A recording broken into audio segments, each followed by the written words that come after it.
clouds behind the sun. I'm sure you've seen lots of people. Lots of people have reposted this one, right? Yeah, and I know what the excuse will be from the mainstream science people, but it doesn't matter what the excuse is. This is what it looks like, and if it looks like this, you're gonna have a hard time convincing a whole bunch of people. Because our society is visual. So no, it's great. I love it. This is just a real simple clouds behind the sun footage that I took myself, but with filters. It'll show you what textures are in front of and what textures are behind. There you go. I'll end up sort of like split screening this, where you'll be able to see the one half with filters on, the other half without the filters. Cool. And it makes it really obvious when the clouds are in front of and behind. Sure. Well done. I've never seen the texture thing like that. That's neat. And then you've got people that are traveling in airplanes at sunrise and sunset. Like the sun is in front of the horizon, right, in a lot of situations. You got the sun going down, right, and then once it gets low enough, you'll start seeing that the illumination is underneath the clouds here. Right. We consider this VR proof that because the sun's it's not 93 million miles away. It's literally underneath these clouds. Yeah, if we drill in on that point here with Mark, the sunlight is below these clouds. That's not possible in a heliocentric reality. I haven't seen this footage, by the way. That's gorgeous. Sky lava type. Here we have a clear horizon. We're up in a plane. So here we go. We're flying along. Here we go. The sun is literally rising up from underneath these clouds with a horizon beyond the sun. Yeah, so here's a airplane flight when they film over here. Whoa, moon in front of the horizon below the airplane. Didn't notice that. So the moon as well below. So here we've got objects flying in and interacting with the sun. So, and what people generally will say, Mark, is like, okay, so are those people melting? They'll say stupid stuff like that. But That's what dumb. we teach, yeah, that's what they say. But what we teach is everything is equidistant to the observer. It's the exact same thing as a rainbow. No one's ever able to get to the end of a rainbow because it continues to move with you, equidistantly locked. But what's amazing is that we see this glitch in the virtual reality is that we can actually see the plane flying through the sun. And you can see the drag and that's a good word for it. That's a glitch. It shouldn't happen that way. The plane isn't flying through the sun. And if you went to that plane isn't going through the sun. It's only from this particular observer's standpoint do you see it. There's more clips of the sun rising up, like with trees behind and in front of it, literally coming up from the ground, literally. And then someone will say, well, how come those trees aren't catching on fire, right? When we try to explain, okay, you're in a virtual reality, right? Yeah. When you get to those trees, they see the sun 10 miles from them. When you get to that spot, it sees the sun 10 miles from them, and it's coded that way. Actual footage of the sun rising and setting from Earth. A lot of times we see it with water. If you got the right vantage point, the right distance, a hill or a valley or something where you see the trees. Trees before, in front and behind of the sun here, everybody that's tuning in. It's coming out of the ground, the sun, literally, right here. Cool. It's amazing. It's just like, wow, okay, not water. So it's not being reflected off of it's literally rising up in the valley between those two tree lines right there. So you'll hear people mock and laugh. Oh, these stupid virtual reality guys. What's going on here? Why is it that when these chemtrails go over the sun, right? Why is it that the shadow goes up? The shadow shows you the other position. So the sun is always on the other side of anti-position. Anti-positional. And again, these are created, right? When engines compress air, when you compress it, it actually leaves clouds. That's what it does here. Now, a lot of people want to think it's chemicals and they're being poisoned. And unfortunately, there's no evidence for that. This sun has to be below these chemtrails for the shadow to be casting above them.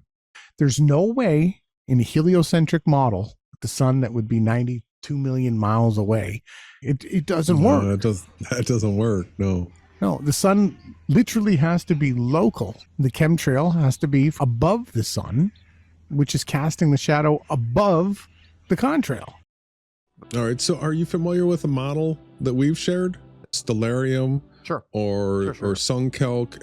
Every one of those programs are models that we say represents being in a virtual reality, because they literally 3D model out and show the sun rising from the earth and setting into earth on a flat and stationary plane. Yeah.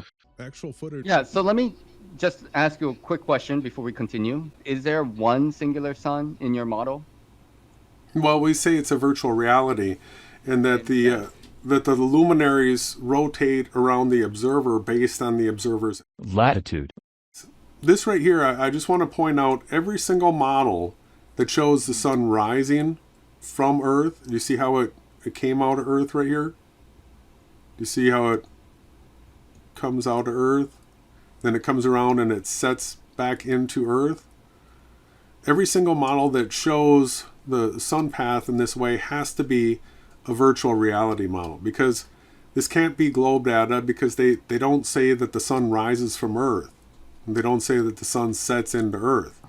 Yeah, so if I bring you back to this model right now, we're at like 30 degrees north latitude. That's roughly where you're at in New Orleans as well. So this is this right here. If I move us farther south, watch what's happening here with the tilt of the ecliptic. So as I go south here, once I get down to the equator, here the ecliptic is tilted 90 degrees up, and this is when you are going to have at the spring and fall equinoxes, you have the sun rising 90 degrees east, setting 270 degrees west, and you have the straight line path of the shadows.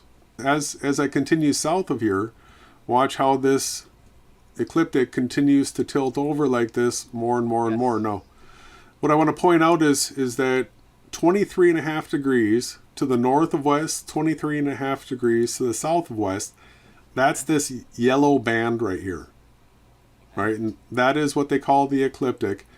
And because of the width of this band right here, as I go farther and farther south, we will get to a point where you're going to see that yellow ring start coming up above the ground here.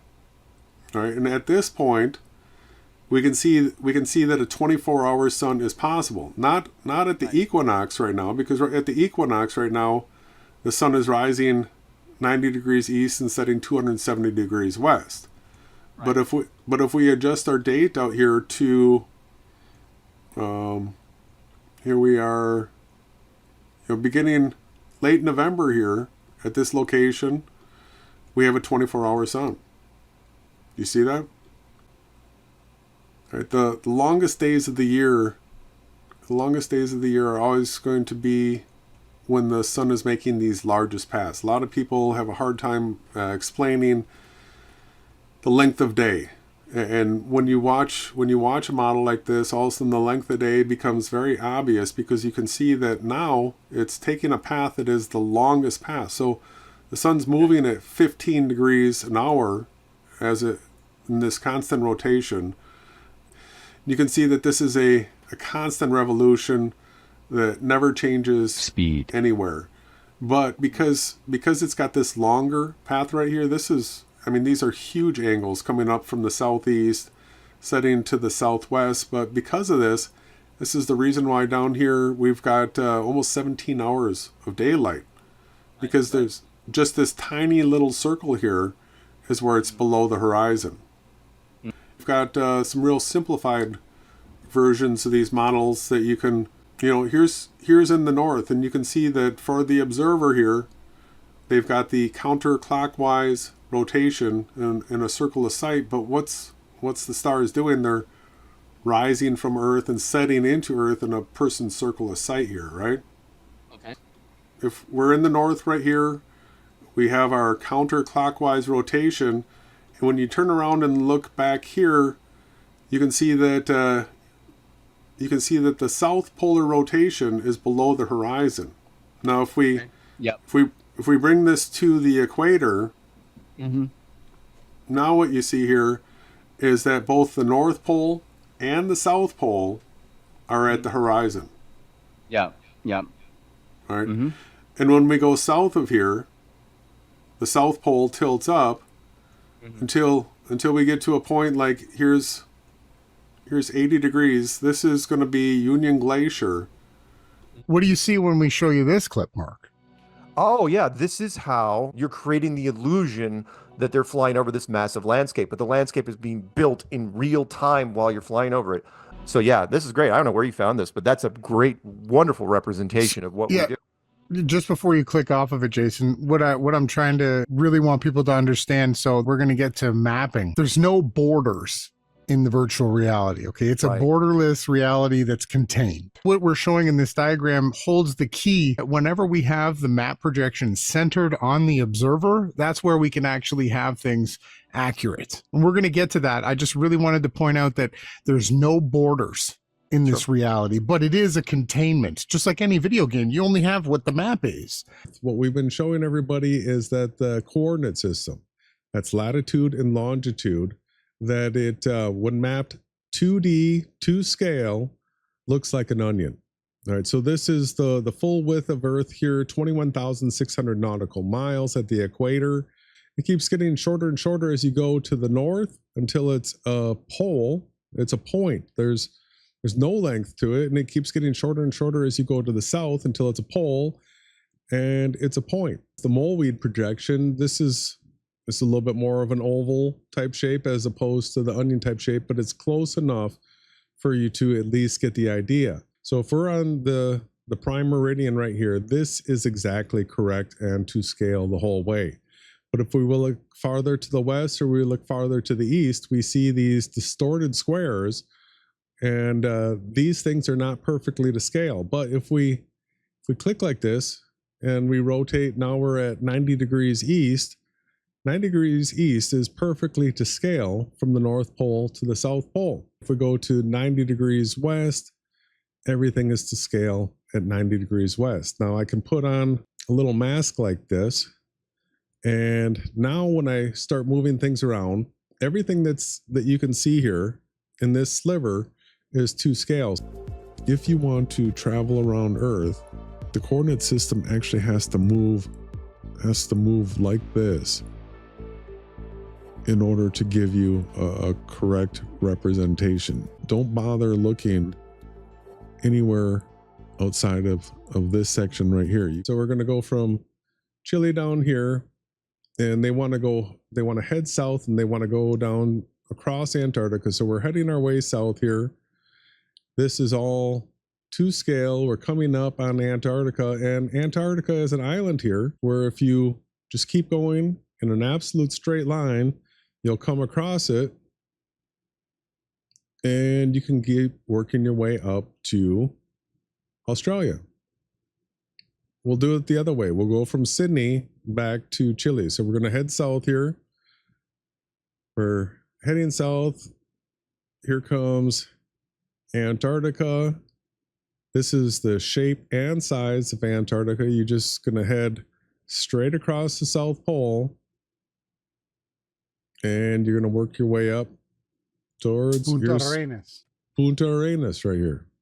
The coordinate system's always centered to where you are. So that means that there is no need for looping, no need for a border that you transport through, no Pac-Man, none of that type of nonsense. Wherever you go on here, it's always centered to you. You might think this is distorted until you get over there, and you'll find out it's not distorted. What you need to understand is that the only thing that can be accurately measured is the area around you. So here's an interesting one, too. I am aware of this only recently, and it is super cool. Unfortunately, DMT and that whole thing doesn't do much for me, but why I think it's absolutely 100% authentic is because every person he did it to, they all did the same thing, and that is they leaned into the image. I mean, you could probably go to it, and they were like point blank there. Everyone did that. It's like if they could crawl inside that thing, they would have. Yeah. Do you want to tell people what it is that? What they're seeing? They're seeing freaking Matrix code is what they're seeing, but they can only see it when they're on hallucinogens.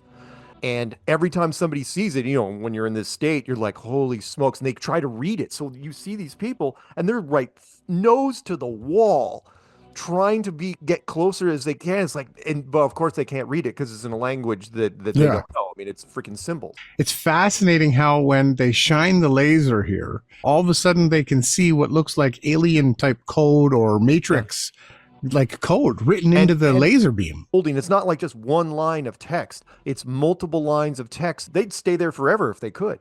They're absolutely riveted to it. Oh, you get The camera doesn't pick up the code. You're never going to be able to record the code. It's true. It's brilliant. The Mandela effect is something that's in a real similar vein as well, right? You familiar with that? Yeah, absolutely. My favorite is the braces on the girl in James Bond. That girl was put into that movie because she had braces. That's why she interacted with the villain who had this giant metal grill of a mouth. That's why they liked each other. That's why they became boyfriend, girlfriend. That's how that whole thing happened. Now, when you watch it, she doesn't have braces. And it's like, what are you talking about? That's the whole reason they came together. That is the plot point. It's a major plot point in that movie. And yet the movie still runs. It's like, oh no, he just likes this little blonde girl for some reason because she smiled at him. Nope.